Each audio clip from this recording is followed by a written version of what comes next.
Eh bien, salut Lynn, et merci d'être là pour répondre à mes questions par rapport à ton SEO. Est-ce que d'abord tu peux te présenter un petit peu, dire à l'école dans quel département tu étais, quel était un peu comment tu te positionnais dans ta promo, et qui tu étais aussi plus généralement. Salut Léna, salut à ceux qui écoutent. Donc moi, à l'EMA, j'étais en GCBD et en BE particulièrement, et en filière généraliste. Et en dernière année, j'ai pris le sur voie dans ma filière et je suis partie au S10 du coup, pour faire mon Erasmus à Florence. Voilà, à l'EMA, j'ai fait pas mal d'assauts de sport, basket notamment. Et voilà. Ok, et donc tu as décidé de partir au semestre 10, donc à Florence. Donc c'était un Erasmus, donc c'est un échange qui a duré combien? 6 mois? Un peu moins? Ça a duré 4 mois. Ok, Et ça commence fin février en Italie. ok, donc les semestres sont décalés et en janvier-février, t'étais à l'EMA ou t'étais en vacances quand tu devais Alors, pas faire. vu que le semestre 9 se termine mi-décembre à l'EMA, je suis restée janvier-février à Alès. J'ai bossé à l'Intermarché de Saint-Privat pour me faire de l'argent pour l'Erasmus. Et parce que donc les cours commencent le 27 février à Florence. Et donc, je suis partie une semaine avant pour avoir le temps d'un peu apprivoiser la ville et commencer sereinement des cours. Ok, et du coup, est-ce que tu peux parler un peu plus de l'université ou l'école qui t'a accueilli et les cours que tu as suivis là-bas? Alors, c'est l'université de Florence qui est assez bien réputée en Italie, il me semble, et en Toscane plus particulièrement. Donc, l'université de Florence, elle a plein de campus. Et moi, j'étais spécifiquement dans l'école d'ingénieurs, qui a un petit campus réservé à elle-même au nord de Florence. Donc là-bas, je voulais suivre des cours en anglais. Il n'y avait pas énormément de choix. Ils avaient que 2 masters. Donc le mien, c'était Mechanical Engineering for Sustainability. Et c'était la première année qu'ils faisaient ce master-là. Du coup, c'était un peu bancal, on va dire, au niveau de l'organisation du master. Les cours, il y avait un peu de tout. C'était assez tourné autour du life cycle analysis, la durée de vie du produit, toutes ces choses-là. Et vu qu'il me manquait une matière, j'ai réussi à prendre un cours d'architecture, de sociologie de l'architecture, vu que c'était assez cohérent avec mon parcours et que au semestre 10, les profs accordent qu'on soit pas exactement dans notre filière, les cours de notre filière exactement. Ok, donc c'était un programme qui était déjà préparé, donc t'as pas eu vraiment à choisir tes cours, sauf donc le dernier pour compléter les crédits, c'est ça? Ouais, c'est Ok, ça. Enfin, dans le master que j'ai suivi, il y a quand même un certain nombre de cours. Et vu que nous, il fallait qu'on choisisse pour avoir 30 crédits, j'étais pas obligée de tout prendre quand même, parce qu'eux, ils en ont beaucoup plus que ce que nous, on peut choisir. ok, donc t'as quand même pris des cours qui t'intéressaient un peu en rapport avec ton domaine de GCBD? Alors, pas du tout, parce que du tout, la filière GC là-bas, elle enseigne comme italien. Et donc, Ok, et je voulais pas prendre le risque de suivre des cours en italien. ouais, tu parles pas du tout italien? Pas du tout. Pas du tout. Ok, mais ça t'a pas freiné à faire ton Erasmus en Italie? Non, non, non. En fait, le contexte était assez bizarre. Alors, parce que de base, moi, je devais partir en Chine, à Shanghai. C'est la décision qui avait été prise quand j'étais en deuxième année. Et donc, à la cause de la crise Covid, l'école m'a dit trouve un plan B parce que si tu peux pas partir, tu seras pas inscrite au semestre 10 à l'école, ça va être le bazar. Franchement, change de destination. Ils me l'ont dit ça en juin, donc de la 2A. Et, euh, et du coup, moi, à l'époque, j'étais un peu perdue parce que je voulais vraiment aller en Chine. Et Ouais. il n'y avait plus énormément de destinations de libre, du coup. Et donc, mon copain actuel, Rémi, et il était pris en Italie, lui. Et du coup, je me suis dit, bon, quitte à partir en Erasmus, je ne sais où, autant partir avec lui. Et du coup, Ouais, voilà, je me suis retrouvé à Florence parce qu'il restait de la place et que Rémi partait là-bas. ok. Et du coup, au final, t'as pu apprendre plein de choses en Italie. Est-ce que t'as peut-être appris l'italien? Enfin, qu'est-ce que tu faisais pendant tout ton temps libre? Alors, donc complètement, j'ai bien appris l'italien. Je me suis mise sur Duolingo un certain nombre de jours avant de partir. Et donc, ouais, ça, en vrai, je trouve que c'était... Enfin, moi, j'avais vraiment envie d'apprendre. J'ai pas suivi de cours sur place parce que ça rentrait pas dans l'emploi du temps, alors qu'ils offrent des cours gratuitement pour les étudiants. Mais c'était trop compliqué pour moi. Mais j'ai été assez assidue à côté pour travailler toute seule. Le temps libre était monstrueux là-bas. En gros, j'avais cours à peu près une demi-journée par semaine. Non, j'avais cours que la demi-journée, pendant une demi-journée, 4 jours sur 5. J'avais mon mercredi libre et à partir du vendredi midi, j'étais en week-end. Donc, le temps libre, c'était beaucoup de visites. Parce que Florence, c'est une petite ville, on va dire, c'est vraiment à taille humaine, mais culturellement parlant, c'est ultra riche. Il y a énormément de musées, énormément de beaux endroits à visiter.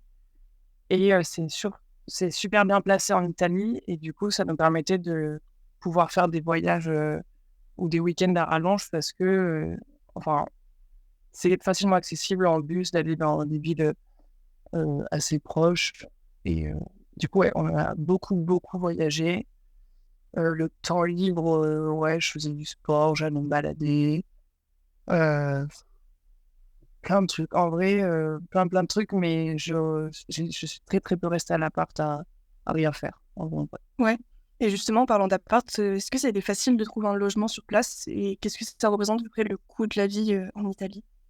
Alors, j'ai énormément galéré au début parce qu'il y a énormément de gens qui cherchent à Florence et il n'y a pas assez de logements. Donc, j'ai commencé en regardant sur les groupes Facebook, les groupes Erasmus. Il y avait énormément d'arnaques. Donc, oui, moi, j'arrivais, quand j'ai dit fin février, j'ai commencé à chercher début décembre, enfin, fin novembre, début décembre. Et, et donc, déjà, à cette époque, j'ai eu énormément de mal à trouver. Ensuite, il y avait des sites du style Housing Anywhere, il me semble que c'était ça.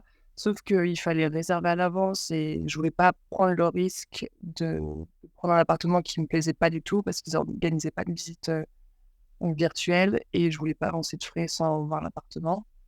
Et du coup, je me suis tournée sur Airbnb en envoyant à plein de personnes qui avaient des appartements sur Florence qui répondaient à mes critères, sachant que du coup, on cherchait un appartement à deux avec Rémi. Et donc, un grand message en disant que on avait énormément de mal à trouver parce qu'on était des Erasmus, qu'on n'était pas là-bas pour une longue durée. Donc, parce qu'on restait 4 mois et eux, généralement, ils font pas trop de contrats en dessous de 6 mois. Et à force d'envoyer des messages sur Airbnb, il y a une nana qui nous a répondu que elle était d'accord et elle nous a proposé un budget qui correspondait complètement au nôtre. Et du coup, on a quand même réservé 2 nuits sur Airbnb pour être sûr. Quand on est arrivé sur place, on a fait le contrat et après, tout s'est fait, on va dire, à l'amiable, mais sans aucun accroc, ça s'est super bien passé. Et donc, on a eu de la chance. Et donc, l'appartement, ça nous coûtait 800 € à deux par mois, ce qui est rien. Franchement, comparé à nos potes qui avaient des petites colocs, ils pouvaient payer le même prix. On a eu un peu de charges à payer à la fin, mais c'était clairement raisonnable. Et pour le coût de la vie en Italie, je dirais qu'on s'y retrouve à peu près comme le coût de la vie en France. Après, bon, c'est vrai qu'on était pendant 2 ans et demi à Alès et que je trouve que c'est quand même moins cher que d'autres régions de France. Du coup, là-bas, c'était assez honnête. On va dire qu'il y a certaines choses qui sont un peu plus chères. Vraiment, au supermarché, on va dire que tout s'équilibre. Il y a des produits qui sont beaucoup plus chers qu'en France et d'autres qui coûtent une misère. Et par exemple, sur les sorties, les musées en France sont gratuits pour les moins de 26 européens. Là-bas, c'est 2 €. Ça reste archi accessible. Qu'est-ce qu'il y a les restaurants, là-bas, il faut payer le couvert et l'eau. Donc là, certes, la carte, elle peut paraître moins chère au premier abord, mais au final, on s'en sort avec des notes qui sont similaires. Et sinon, pour revenir un peu sur l'immigration, étant donné que c'est un Erasmus, c'était assez simple par rapport aux démarches. Ouais. Ouais. Alors, juste pour trouver un appartement, ils nous demandent de... Enfin, et c'est pas que pour trouver un appartement en soi, c'est pour toutes les démarches importantes sur place. Il faut qu'on ait un numéro numéro, ça s'appelle le Codice Fiscale. Et donc en fait, ça nous inscrit un peu dans leur dossier. Et ça, c'est important pour trouver l'appartement. Par exemple, sur le bail, il y a écrit notre numéro avec notre nom. Pour souscrire aux abonnements de transport en commun, il te demande le Codice Fiscale. Pour louer des voitures aussi. Mais sinon, alors les démarches peuvent prendre un jour, enfin, pour moi, ça a duré un jour. Rémi, lui, il a eu son numéro au bout d'un mois et demi. Donc, Ok. faut s'y prendre assez tôt, mais c'est très aléatoire. Ok, donc c'est la première chose à faire quand on vient en Italie. Ouais, c'est ça. Mais l'école nous le dit. Donc, on n'était pas perdus. Ok, bah ça marche. Et sinon, est-ce que tu as d'autres petites remarques sur ton SEO, des choses à savoir avant de partir ou même les choses que tu as préférées sur place que tu pourrais partager? Ouais, alors pour les petits trucs auxquels je pense que j'aurais bien aimé savoir avant de partir. Donc, je t'ai parlé de location de voiture. Là-bas, on a essayé 2 fois de louer des voitures. On avait payé la réservation et en repartissant. Parce que, en fait, en France, on a des cartes bancaires qui sont des cartes de débit. Et en fait, c'est un truc typiquement français. Et ce qui fait qu'en fait, les agences de location, pour la plupart, refusent ce type de carte. Sauf que c'est écrit en tout petit dans les mentions là, quand tu réserves ta bagnole. Et, du coup, voilà, essayer de soit anticiper ça, soit donc en demandant une carte de crédit à la banque, ce qui est faisable juste d'office. Eux, ils nous donnent une carte de débit. Et qu'il y avait ça à savoir. Sinon, on a réussi à louer une voiture sur notre agence, mais ça nous a coûté beaucoup plus cher. Il y a eu ça. Il y a eu aussi un moment où j'ai dû faire une prise de sang. Et donc, je me suis dit, bon, tranquille, ça va être remboursé avec la carte européenne. J'en ai eu pour 140 € ma prise de sang sur place. Je n'en avais aucune idée jusqu'au moment où, à la fin, j'ai dû payer. Parce qu'en fait, chaque analyse est payante. Et donc, s'ils font 10 tests sur ton sang, bah, à 20 balles le test, bon, à peu près ça. Euh, et quand j'ai appelé ensuite pour faire les démarches, on m'a dit que ça pouvait prendre jusqu'à 1 an pour être remboursé. Donc ça, c'était pas... Enfin, ça fait un gros trou dans mon budget du mois. Par chance, j'ai été remboursé il n'y a pas longtemps, là, donc 2 mois et demi, 3 mois après. Mais sur le coup, je me suis dit que j'aurais mieux fait de rentrer en France, me payer un aller-retour rapidement pour Ouais, pas avoir à faire là. oui. Et une autre chose auquel je pense, Rémi a perdu ses papiers en une nuit un peu trop festive. Et ça a été un bordel monstre pour qu'il récupère sa carte, enfin tous ses papiers, carte bancaire et compagnie.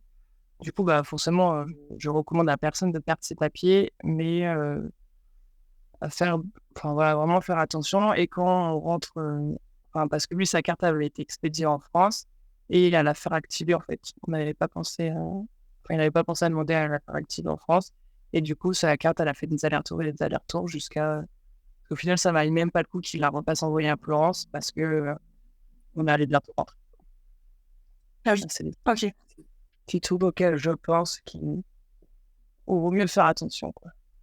Et sinon, pour finir, est-ce que tu auras un petit conseil à quelqu'un qui a envie de partir en Italie, que ce soit par rapport au choix de la destination, au choix des cours de l'université ou un petit conseil comme ça? Alors, franchement, j'ai trop, trop aimé mon Erasmus. J'étais plus trop dans l'ambiance de partir dans un rythme de vie très festif et très à la cool comme on l'entend pour l'Erasmus. Au final, on n'a pas fait que ça. On est pas mal sortis, mais comme je disais, on a énormément voyagé. L'Italie, c'est magnifique. Les gens sont gentils. Je vais pas dire qu'il fait beau parce qu'on a eu un temps de merde vraiment pendant des mois, sauf au mois de juin où là, ça a commencé à taper assez haut dans les températures. Mais je suis trop contente de l'avoir fait. Au début, j'étais un peu réticente à en fait, partir en Europe et si proche de la France. Et je connaissais un petit peu l'Italie. Mais d'y vivre, c'est vraiment différent. Les gens sont gentils, il fait beau vivre. Et ouais, l'ambiance est très chaleureuse. Donc, très, très belle destination. Facile d'accès. Si jamais les gens veulent rentrer pour une urgence ou quoi, c'est faisable. en Italie en train depuis Paris, où c'est pas cher et bon, ça prend un petit peu de temps, mais c'est clairement honnête. Et non, franchement, vous dites pas que c'est parce qu'on part pris qu'on va pas être, entre guillemets, «chamboulé» par le rythme de vie parce que toute, expatriation se fait, se vit différemment, quoi. Mais c'est franchement super. J'ai hâte de retourner en Italie déjà, vraiment et j'ai prévu de le faire, j'ai prévu de le faire très prochainement. Ok, bah trop bien. Ça devait être une belle expérience à vivre. Ouais. Trop cool. Et bah écoute, merci beaucoup Lynn pour ton petit témoignage, c'est trop cool. Merci. Et bonne continuation là pour ton PFE. Merci.